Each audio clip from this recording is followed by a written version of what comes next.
اعوذ باللہ من الشیطان الرجیم بسم اللہ الرحمن الرحیم۔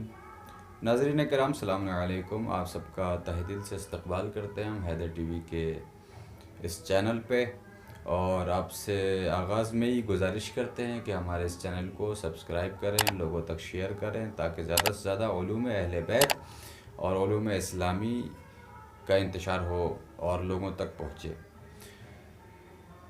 آج میں آپ کے سامنے بتانا چاہتا ہوں کہ وہ پیشے کے جو ہمارے درمیان مکروہ قرار دیے گئے ہیں شریعت کے حساب سے، چونکہ ہمارا سلسلہ چل رہا ہے کہ ہم آپ کو ریزنز بتائیں، اسباب بتائیں، تو آج میں آپ کے سامنے پیش کروں گا کہ کچھ کاروبار، کچھ کام ایسے ہیں کہ جس کے لیے شریعت نے معصومین علیہم الصلاۃ والسلام نے بالکل منع کیا ہے اور اس کاروبار کو انجام دینا مکروہ ہے۔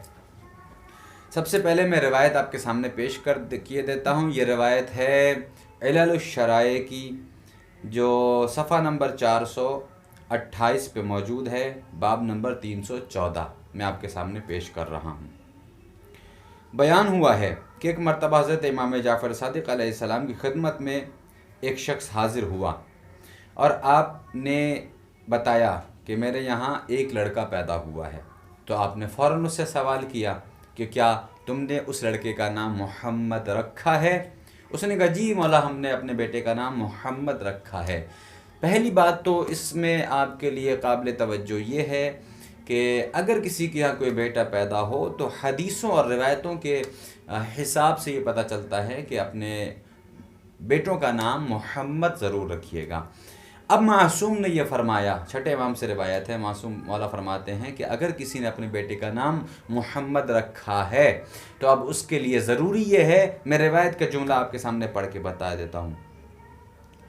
میں نے عرض کیا کہ جی ہاں، میں نے اس کا نام محمد ہی رکھا ہے۔ فرمایا تو پھر تم اپنے محمد کو نہ مارنا، تم اپنے نام محمد کا احترام دیکھیں آپ، تم اپنے محمد کو نہ مارنا اور اس کو برا بھلا نہ کہنا، اللہ نے اس کو تمہارے لیے تمہاری آنکھوں کی ٹھنڈک قرار دی ہے۔ یہ ہو گیا نام محمد رکھنے کا فائدہ، حالانکہ موضوع بحث یہاں پر میرا یہ نہیں ہے۔ بات آ گئی تو یہ روایت میں جملے موجود تھے، میں نے آپ کے سامنے پیش کیے۔ آگے میں عرض کیے دیتا ہوں کہ تب اس شخص نے سوال کیا کہ مولا یہ بتائیں کہ میں اپنے اس بچے کو کس پیشے میں رکھوں، کس پیشے میں بھیجوں، کون سا کاروبار سکھاؤں، کون سا کام سکھاؤں، کیا بناؤں، ڈاکٹر بناؤں، پروفیسر بناؤں، وکیل بناؤں، وغیرہ وغیرہ۔ تو اس نے جب سوال کیے کہ میں اسے کیا بناؤں تو اس وقت امام نے فرمایا کہ اس کو 5 طرح کے پیشوں سے بچا کے رکھنا۔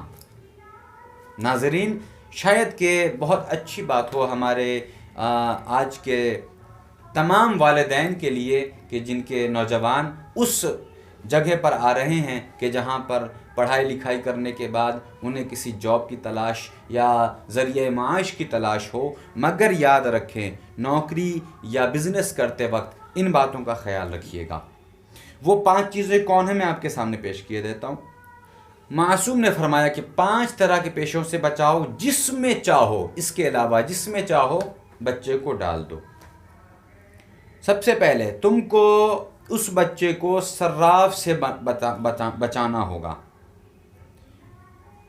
اس نے پوچھا صراف کس سے کہتے ہیں؟ صراف میں نے بھی گوگل کیا تو وہاں پہ پتہ چلا کہ صراف آج کے زمانے کے حساب سے کرنسی چینج کرنے والوں کو، یعنی پیسے بدلنے والوں کو، سکے بدلنے والوں کو، گویا کہ نتیجتاً بینک میں ایسے کام کرنے والوں کو کہ جہاں پر معصوم نے فرمایا کہ اپنے بچے کو صراف بنانے سے بچاؤ، اس کا مطلب یہ ہے کہ اس کام میں سود سے کوئی بچ نہیں سکتا اور سود لینا ہمارے یہاں جائز نہیں ہے۔ نمبر 2، تم اس کو کفن فروش نہ بناؤ، کفن بیچنے والے نہ بناؤ۔ کیوں؟ ریزن کیا ہے؟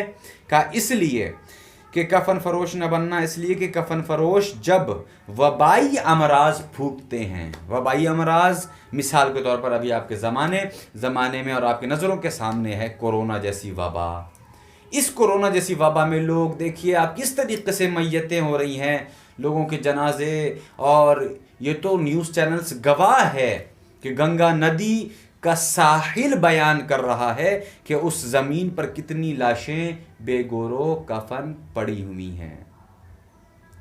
تو کہا گیا کفن فروش نہ بنانا، اس لیے کہ کفن فروش دعا کرتا ہے کہ کوئی ہم مرے تو ہمارے پاس آ کر کفن خریدے۔ اپنے بچے کو قصاب نہ بنانا۔ قصاب کیوں نہ بنانا؟ اس لیے کہ اس کے قلب سے رحمت سلب ہو جاتی ہے، وہ بے رحم ہو جاتا ہے۔ نمبر 4، تم اسے نخاس نہ بنانا۔ نخاس و بردہ فروش، اس کا مطلب کیا ہے؟ رسول صلی اللہ علیہ وآلہ وسلم کا ارشاد ہے کہ بدترین انسان وہ ہے جو بردہ فروشی کرے، یعنی آدمیوں کو فروخت کرے، بیچے، خرید و فروخت کرے، آدمیوں کی تجارت کرے۔ کہا ان کاروبار کو چھوڑ کے آپ دوسرے کاموں میں لگ جائیں۔ ایک روایت میں نے آپ کے سامنے یہ پیش کی، ایک روایت اور جلدی سے سن لیجئے۔ یہ روایت بھی ایک مرتبہ ایک شخص نبی کریم صلی اللہ علیہ وآلہ وسلم کی خدمت میں آیا اور عرض کیا، یا رسول اللہ، میں نے اپنے اس لڑکے کو لکھنا پڑھنا سکھایا اور اس کو کسی کام میں لگاؤں؟ تو ان حضرت نے فرمایا کہ اللہ تیرے باپ کو جزائے خیر دے، 5 کاموں کو چھوڑ کر جس کام میں جی چاہے چلے جاؤ۔ وہ 5 کام کا اس کو صناح اور سنار اور قصاب اور غلہ فروش اور بردہ فروش نہ بنانا۔